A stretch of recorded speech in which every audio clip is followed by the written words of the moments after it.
Hi, Dyslexic Genius here, Brett Hurt. My phone number is 864-236-1680, or you can email me at dyslexicgeniuser@gmail.com.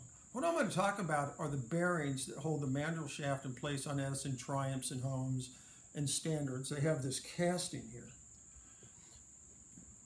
If you have the mandrel shaft and you're taking the phonograph apart and this is stuck and you've had to get a piece of wood or brass rod and pull the whole shaft out because it's semi-frozen in here, like this home right here. You can see this home I saved. And then people will want to put in a bronze bearing like this. When you put the bronze bearing in and then you put everything back together and you go, oh, it doesn't run as smoothly as it didn't. What you have to do is you have to do a thing called burnishing. You have to get the inside of the bearing and the mandrel shaft to get a coating on each other to make it run smoothly. So after you've assembled this or you flex hone this, if you got it out and it was tight, you can flex hone it. I've talked about flex honing before. Then I use valve lapping tool.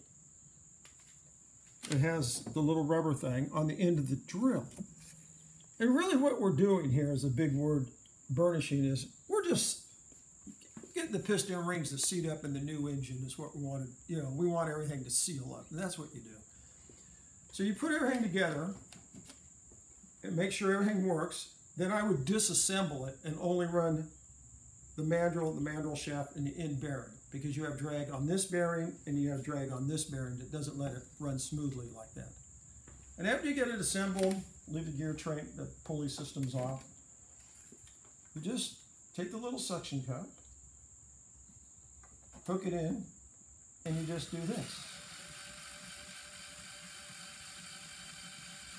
And why am I doing it this way? Because you don't want to sit here and do this all day long unless you want to punish the children and say, you have to do this for daddy for the next 6 hours to seat my mandrel shaft. No, I'm just joking.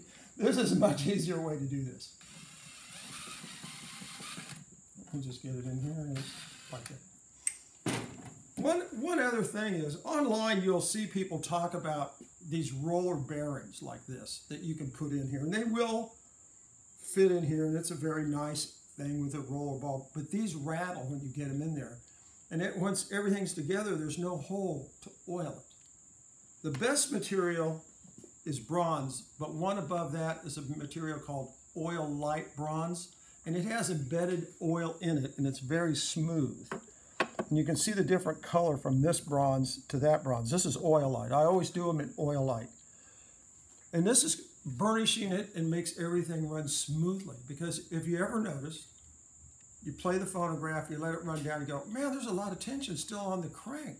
The spring hasn't run down, but the mandrel's not running. That's because the mandrel is not spinning freely.